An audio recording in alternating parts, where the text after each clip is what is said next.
விஜய் பிறந்த நாளுக்கும் ஜனநாயகன் வருமா? சென்சார் எப்போ கிடைக்கும்? வெளியான தகவல். கேவிஎன் தயாரிப்பு நிறுவனம் விஜயின் கடைசி படமான ஜனநாயகன் படத்தை தயாரிக்க முன்வந்ததில் இருந்தே பல கஷ்டங்களை அனுபவித்து வருகிறது.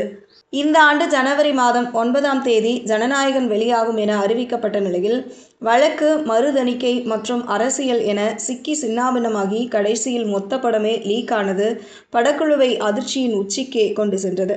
அத்தனை வலிகளையும் தாங்கிக் கொண்டு படத்தை விட தேர்தலில் வெற்றி பெறுவதே முக்கியம் என விஜய் உழைத்து முதலமைச்சராகவும் மாறிவிட்டார். ஆனால் இன்னமும் ஜனநாயகன் படத்துக்கு சென்சார் கிடைக்காமல் தள்ளி போய்கொண்டே இருக்கிறது.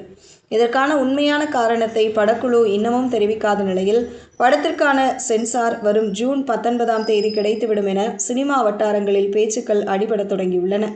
கேவிஎன் நிறுவனத்திற்கு மட்டுமின்றி படத்தை வாங்கிய விநியோகஸ்தர்கள் பலத்த நஷ்டமடைந்துள்ள நிலையில் பலர் வாங்கிய காசுக்கு வட்டியும் கட்டி சிக்கியுள்ளனர். இந்த நிலையில் விநியோகஸ்தர்கள் மற்றும் தயாரிப்பு நிறுவனமான கேவிஎன் நிறுவனத்தின் நஷ்டத்தை ஈடு செய்ய விஜய் தரப்பு முடிவு செய்துள்ளதாக தகவல்கள் கசிந்துள்ளன. வரும் வெள்ளிக்கிழமை கண்டிப்பாக ஜனநாயகன் படத்துக்கான சென்சார் கிடைத்துவிடும் என லேட்டஸ்ட் தகவல்கள் வெளியாகி படக்குழுவுக்கு சற்றே நம்பிக்கை கொடுத்துள்ளது. ஜனநாயகன் படம் தியேட்டரில் வந்தால்தான் பார்ப்போம் என உறுதியாக பல விஜய் ரசிகர்கள் திருட்டுத்தனமாக லீக்கான படத்தை பார்க்காமல் இன்னும் விரதத்தை கடைபிடிக்கின்றனர். ஆனால் இந்த மாத இறுதிக்குள் படம் வெளியாகவில்லை என்றால் அவர்களும் பார்க்க வாய்ப்புகள் அதிகம் என்கின்றனர்.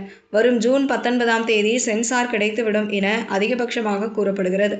இந்த வாரம் ஜனநாயகன் படத்துக்கு சென்சார் கிடைத்துவிட்டால் கூட படம் அடுத்த வாரம் ஜூன் 25 அல்லது 26ஆம் தேதி கூட வெளியாகிவிடும் என்கின்றனர். ஆனால் ஜனநாயகன் படத்துக்கு தணிக்கை வாரியம் ஏன் சான்றிதழ் கொடுக்க இத்தனை கால தாமதம் செய்கிறது என்கிற கேள்வியும், உண்மையான பிரச்சனை என்ன என்பதுமே ஜனநாயகன் படத்தை விட செம்ம கதையாக இருக்கும் என்பது மட்டும் உறுதி.